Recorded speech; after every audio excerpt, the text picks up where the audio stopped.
Hey, I got lucky again. What is up, my Squirtleites? It is I, your king, welcoming you back to more Let's Play Destiny. In the last episode, we began our introduction into the 30th anniversary pack, the 30th anniversary Bungie pack, excuse me, by going over Dares of Eternity. Today, we're going to be taking a look at the other two potential bosses, as we went against the Vex one in the last episode. This time, we're going to be fighting against the Hive boss, followed by the Cabal boss, whenever I can get that one to actually activate. This is like, I think, my fourth run. I got Vex 3 times in a row, which is supremely unlucky. But now we are doing the Hive one, which is actually a little unfortunate because I hate this one. And I am still trying to get 180,000 so I can get the bounty done. But, I mean, I'm pretty close at this point, so I think we should be fine. Okay, it looks like everybody's ready. Let's begin. All right, for this round, we are going to be doing battle against Crota. But not just Crota, a lot of Crotas, like a lot of Crotas. So the way that this works is that we are going to have these knights that are eventually going to spawn in that are going to have swords, and we need to pick those swords up and use them to take out the Crotas that are running around the room. Here you go, Crota Swordbearer, this guy right here. So we can take him out, and once we do so, as I get more scorch stacks on him, we can eventually explode him. And we got the sword. Okay, so this sword, it does consume ammo, but it slowly regenerates the ammo over time. Now if I can just keep hitting him over and over again, that one, it's going to eventually go out. Oh, no, actually, that one did go away for some reason. I think it's the later ones we get. But you want to kill these Azur's Edge Keepers as well, as they're worth bonus points. Make sure to take them out. Just kill all the big guys that you can, and then just keep using these swords over and over and over again to eventually kill the Crotas here. We'll just keep doing that combo, so he's eventually going to go immune, and then he's going to spawn in 2 more likenesses just like himself. So hang on for a moment. Fevers to damage Crota. We're almost there. I think there's no enemies in here at the moment. There's the aspects. Okay, so boom, 3 of them right there. We got to take all of them out. Let's start by, I'm going to start by killing these wizards here, if I can. Just like so. And watch out for Crota. They are, if he does spot you, he will chase you around the room. And given that there's 3 of them, that can actually be kind of annoying to deal with. Just keep killing those Edge Keepers to get extra points, because this is honestly, of all the boss fights, this one tends to give the least. So you got to be really diligent about killing them if you want to actually achieve your score. Just take this knight out with a couple more melees. I actually need them for my bounties. Let me check that I've actually got all the requirements. And I do. Okay, I just need the 180,000 points, which I should be able to get as we continue to kill more of these enemies here. Take you out. Okay, we got a barrier knight over here. Let's get rid of him before he puts that barrier up. That's going to be worth a fair bit. Okay, we're doing good. Oh, gosh. Hopefully they didn't actually take all of them out. Oh, we just cleared it. Okay, good. The extra boss points gave it to us. Now, I got lucky that time because this boss fight has also been glitched for a very long time, where it often won't end because there will be a sword bearer that will just kind of get stuck in one of the portal doors over on this side, and you'll never be able to kill him. And that just happens ad nauseum and can get really annoying, so something to keep in mind. But luckily, I was able to avoid that on this run, and it was relatively clean. Okay, let's try to show off the Cabal fight next, and after which we should be done with Dares of Eternity. We'll also talk about Magnum, Opus, and Outfly the Wolves here in just a moment. Yes! Oh my gosh, finally we got it. All right, it is time to show off the last of the 3 bosses in Dares of Eternity. That took way too many attempts to finally get this to work, but we're doing it. Unlike, I think, like my 8th or 9th run, which is honestly way more than was necessary for all of what I wanted to do in Dares of Eternity. But there we go. Made it through the top route. It is a little bit iffy, but honestly, that's the easiest one to make it through. However, this is probably the hardest of the 3 boss fights, and not for bad reasons. This is actually a pretty good one. It's just that this boss, excuse me, has a lot of freaking health. Like, a lot of freaking health. So, it's going to be a fun one. Now, there's actually a couple things you need to do before you can even damage the guy. But once they start it...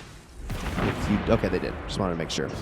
In come the Cabal pods. So watch out, don't get squished by those as they make their way in. And all sorts of enemies are going to spawn in. So, first things first...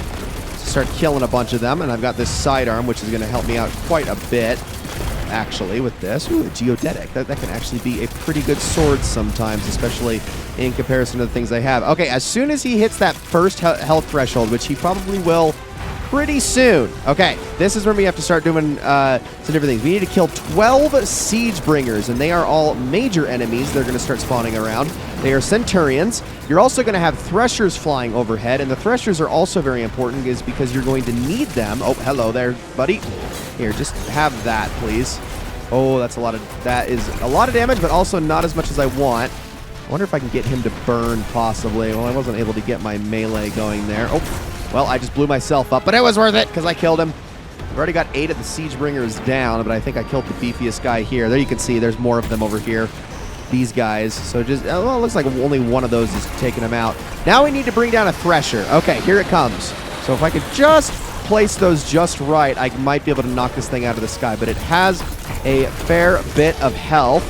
So it's going to take a lot of shots for me to get rid of it, and it is firing down on me, but once you kill it, it's going to drop a core. And where did it go? Give me the core. It's rolling away. Give me the core. Thank you. Okay, we are going to need to take this core over to where the boss is. And you see this thing right here. We're going to need to throw it right at it. Fire is going to rain down from the sky, and now the boss is damageable. All right, here we go. And he, like I said, he has a lot of freaking health, so we're going to have to really pull our resources together to take this guy out. So let's get to work. It looks like we got some Gallarhorns in the mix here. We've got all sorts of damage coming in. Now, Gallarhorn itself does not do a whole lot of damage on its own. We'll be talking about what makes Gallarhorn so good in this game a little bit later on once we actually unlock it. But we obviously have a dungeon we need to beat first, so it's going to take some time before we get to that point. Not to mention it would be nice to get the catalyst, but we'll have to see about how realistic that is given how long this part took. There we go! Boss goes down. And I had a much more coordinated team than I did in any of my Vex encounters, so that's why that one went so easily. Come on, there we go. Ooh, and I got Sojourner's Tail, which is, I believe, a precision slug frame shotgun. So I'm going to get on out of here, and I'm going to head back to Xur's Treasure Hoard. And here we are. Okay, so all I needed to do for the Forerunner quest, which we've been working on, and I'll actually show you which quest that is.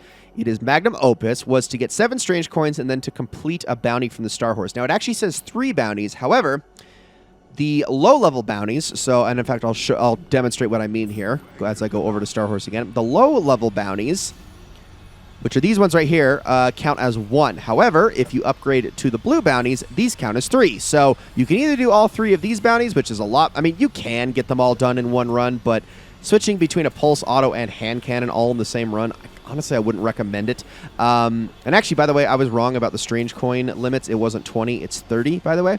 But anyway, blue ones count as 3, instantly gets it done. The highest level bounty also counts as 3, but obviously, again, you can only complete that in Legend Dares of Eternity. Okay, so we got to Brave, so that means the strange key is now available to us.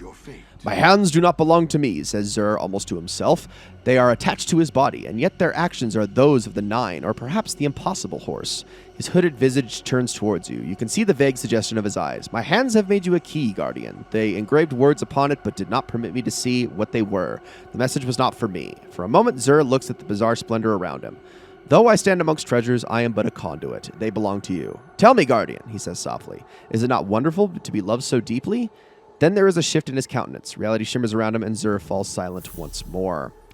Okay, so we're going to grab a couple of things here. Unlock the way forward with a strange key and follow the path it opens to claim the mysterious object. I'm going to grab a few of these really quickly. And ooh, we got half-truths. Hopefully that is actually holding, or one of those is holding the perk that I want. Yes! Okay, we have it! Eager Edge. Oh, man, I can't wait to show this thing in action because that is such a fun ability to use. In fact, I should be able to demonstrate that here, as a matter of fact. And luckily, it only takes 1 to be able to make a pattern out of those. Nice retrace path there. I'm actually going to get rid of that BXR Battler just because it's kind of got an awful roll, if I'm being completely honest. So, we need to head down this way and out towards Eternity, quote-unquote, which is the main area of Dares of Eternity. And once we are here, We're going to take a look really quickly. And by the way, this little ball right here, that's how you get back. Just step on that plate and you can make your way back to where Xur is at. We're going to take a look at our quest again. And it's going to say, unlock the way forward with the strange key and follow the path that opens to claim the mysterious object. So you can honestly find this just naturally by looking around, because eventually once you get close to it, an icon is going to pop up, but I'm just going to run directly towards it anyway. There's a little rock over here just kind of hanging off towards the side, and you'll notice there's like a little thing sticking out of it. We're going to want to look at that and use the strange key. Now directly ahead of us is where the barrier lowers, so let's follow this marker again, and off we go. I don't think there's a time limit to this. I think you can just take all the time you want, but obviously there's not really much else to do around here, so you might as well just make a beeline. Other than, you know, admire the scenery, because this is a genuinely really interesting and cool place. Now what we're going to want to do is head on over here. We want to hop up on the rocks, drop down in here, and then just sort of follow this path. And just keep following it over and over. You got these balls kind of floating around, and actually I think we need to use those as platforms. So we're going to want to hop up here. Or no, I think we can actually just go over them. So you got all these things that are going to try to be obstacles to get into your way. Just kind of move around them, and eventually this cave does not appear to be a natural formation. Interesting. Well, let's keep following it. And, well, it doesn't seem to go here. Perhaps we need to go up. Aha, there are indeed, well, steps, but then I seem to have just fallen down a pit. I didn't even realize there was one there. That's actually kind of funny. Let's try going back up that again. I do not have stompies on, and my mobility on this character is fairly low, so it kind of makes sense. I really need to get around to working on beefing up this character a bit more. Now we need to climb this thing, and this is going to be easier said than done because we really need to time these as we go up. Now some of these go in and out, some of them do not. Just going to have to wait and then let that one go in. Is that one going to stay put? Yes, it is. Okay, we're almost there. Up we go. And follow it all the way to the marker. Open the cryopod. And of course, in Master Chief's cryopod is none other than an anomalous object shaped just like the pistol from Halo. Bring the anomalous object to Banshee in the tower to see if he can repair it. Let's head on over to the tower. All right, we actually got here faster than I was expecting to get here. My goodness, that was quick. All right, let's ride on over to Banshee and say hello. Let's see what he has to say about this situation. Banshee stares silently at the weapon you place before him. Where did you... He begins, but then stops. Carefully, he takes the incomplete weapon in his hands. He tests its weight, its sights, considers the brutal efficiency of its design. You've never brought me a piece like this before, he murmurs. I'd remember. Finally, he turns to you. I can fix this, he says. Won't it be exactly how it was? I'll have to improvise. I don't know what the make of any of these parts. I'm not even sure what kind of metal. He trails off again and then takes the weapon into the back of his shop. It'll shoot, he says. Then he reappears. The thing will kick like a warthog, but it'll shoot. He hands you the sidearm with reverence. A gun like that could make somebody a hero. He chuckles. Of course, it wouldn't hurt to be a hero to begin with. And this, everybody, is Forerunner. Of course, it is an homage to none other than the pistol from Halo. But there's actually a little bit more to this thing. So this is actually a special ammo-based sidearm. The one and only of its kind in the game, at least up to this point. There will be another one that we'll be able to unlock a little bit later on. And it says, tapping the trigger gives this weapon less recoil and improves accuracy. Oversized sidearm with extended range, heavy caliber rounds, fires full auto with increased rate of fire, and deals increased precision damage to unshielded targets. This thing is actually a beast. Now, in PvP, it is a complete menace, but it's also really good in PvE as well. And I actually am going to be putting it to use here and there relatively soon. However, next episode, guys, we are going to be heading on in to the Grasp of Avarice dungeon, which, for that, I'm going to need to get prepared because I am not going to be able to do that on my usual dungeon running main character. We actually need to do it this time on this character. So if I'm going to run through that solo, and I'm not going to promise that I'm going to do this flawlessly on this character, I really need to get prepared. I need to have a full loadout prepared. I need to actually have something that's going to serve me well, because this is going to be tough to do alone with just this character, and I really got to plan my route out and how I'm going to do this, so bear with me.